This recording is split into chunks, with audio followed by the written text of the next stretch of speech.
Bismillahirrahmanirrahim. Assalamualaikum warahmatullahi wabarakatuh. Di sini saya akan menjelaskan materi dari kelompok 3 yang berjudul Tahapan Konseling dan Teknik-teknik. Langsung saja di pembahasan definisi konseling ekstensial di bagian B, tahapan konseling di C, teknik-teknik konseling ekstensial, dan yang terakhir kelemahan dan kelebihan ekstensial. A. Definisi konseling ekstensial. Konsep dasar ekstensial adalah psikopatologi terjadi akibat dari kegagalan dalam mengaktualkan potensi perkembangan kepribadian yang normal dilandaskan pada keunikan individu tersebut, determinasi diri, dan kecenderungan ke arah pertumbuhan adalah gagasan sentral orientasi ke masa depan, bukan pada masa lalu, dan menekankan kesadaran sebelum bertindak dan perbedaan dibuat antara rasa bersalah ekstensial dan rasa bersalah neurotik. B. Tahapan konseling. Yang pertama, 1. Tahapan pembentukan. Adapun kegiatan yang terdapat di dalam tahapan pembentukan ini antara lain, yang pertama mengucapkan salam, dan yang kedua berdoa, dan yang ketiga, ketua kelompok menyampaikan waktu kegiatan yang akan berlangsung, dan yang terakhir, saling memperkenalkan diri dan saling menyampaikan posisi di dalam kelompok, permainan, dan penghataan, pengkerabat. 2. Tahap orientasi dan eksplorasi.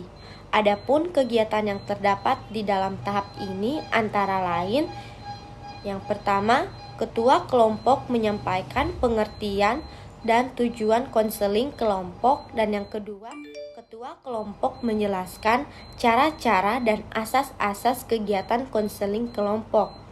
Dan yang selanjutnya, setiap anggota kelompok diberi kesempatan untuk menyampaikan harapan dan tujuan dalam mengikuti kegiatan konseling kelompok. Dan yang ketiga, tahap transisi. Selama tahap ini, anggota menyampaikan kecemasan mereka, pembelaan diri, konflik dari keraguan, berpartisipasi dalam kelompok, kebersamaan, makin mantapnya minat untuk ikut serta dalam kegiatan kelompok. Adapun kegiatan yang terdapat di dalam tahap transisi antara lain, yang pertama, ketua kelompok menjelaskan kegiatan yang akan ditempuh pada tahap berikutnya, dan yang kedua, menawarkan sambil mengamati apakah para anggota sudah siap menjalani kegiatan pada tahap selanjutnya. Tahap ketiga, membahas suasana yang terjadi, meningkatkan kemampuan keikutsertaan anggota kelima jika diperlukan kembali. Yang keempat, tahap kerja. Adapun kegiatan yang terdapat di dalam tahap kerja antara lain, mempersilahkan anggota kelompok untuk mengungkapkan masalah pribadi masing-masing secara bergantian, dan memilih menetapkan masalah yang akan dibahas terlebih dahulu. Tahap akhir, yang kelima, yang pertama itu pemimpin kelompok dan anggota mengemukakan kesan dan hasil kegiatan, mengemukakan pesan dan harapan, membahas kegiatan lanjutan. Pemimpin kelompok mengemukakan bahwa kegiatan telah diakhiri selesai. Teknik-teknik konseling ekstensial.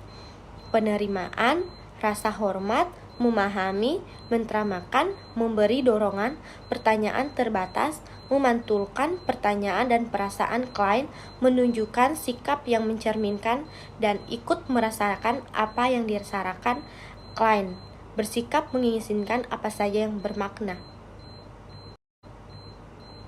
Sedangkan kelebihan teknik ini dapat digunakan bagi klien yang mengalami kekurangan dalam perkembangan dan kepercayaan diri. Adanya kebebasan klien untuk mengambil keputusan sendiri, memanusiakan manusia, bersifat pembentukan kepribadian hati nurani, perubahan sikap, analisis terhadap fenomenisasi. Kelemahan ekstensial humanistik dalam metodologi bahasa dan konsepnya yang mistikal dalam pelaksanaan, yang tidak memiliki teknik yang tegas, terlalu percaya pada kemampuan klien dalam mengatasi